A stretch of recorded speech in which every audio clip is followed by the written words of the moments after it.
Beralih ke informasi lain, performa kinerja maskapai penerbangan nasional Garuda Indonesia terus menunjukkan tren positif pasca restrukturisasi utang yang disebut-sebut sebagai yang terbesar dalam sejarah korporasi di tanah air. Garuda Indonesia berhasil bangkit dan menunjukkan kinerja keuangan positif dalam beberapa waktu terakhir. Direktur Utama Garuda Indonesia, Irfan Setiaputra, bercerita rahasia di balik bangkitnya keuangan maskapai plat merah ini. Garuda Indonesia mencatatkan pertumbuhan kinerja perusahaan yang positif di awal tahun 2024. Sepanjang semester 1 2024, maskapai penerbangan nasional ini mampu membukukan peningkatan pendapatan usaha hingga 1,62 miliar dolar Amerika Serikat. Angka ini meningkat sekitar 18% dibandingkan periode yang sama pada tahun 2023 yang hanya mencapai 1,37 miliar dolar Amerika Serikat.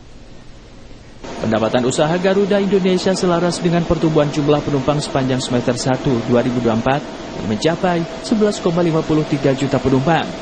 Jumlah ini naik signifikan 27,40% dibandingkan dengan semester 1 2023 yang hanya 9,05 juta penumpang.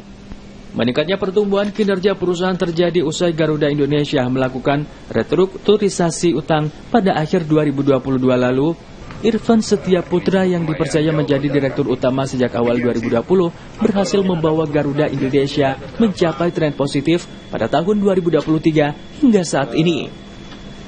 Irfan mengungkapkan kebangkitan Garuda tak terlepas dari kebijakan strategis yang dilakukan manajemen. Sejumlah inovasi dan optimalisasi kinerja dilakukan untuk menyehatkan kondisi perusahaan. Optimalisasi kinerja dilakukan diantaranya dengan memetakan rute penerbangan yang tidak memberatkan perusahaan. Jadi harapannya dengan ini ke depannya Garuda nggak lagi terbang ke destinasi hanya untuk kepentingan gaya-gayaan. Kalau Anda terbang karena ada misi tertentu, ya sampaikan kenapa kita terbang masih rugi, karena ini ada misi lebih besar. Ya kita oke-oke aja kan.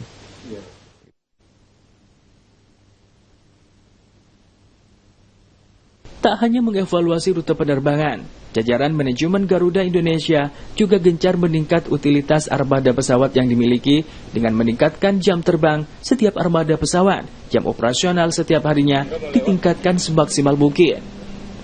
Perbaikan sistem keuangan menjadi lebih real time, serta penyegaran sumber daya manusia atau SDM juga dilakukan manajemen Garuda.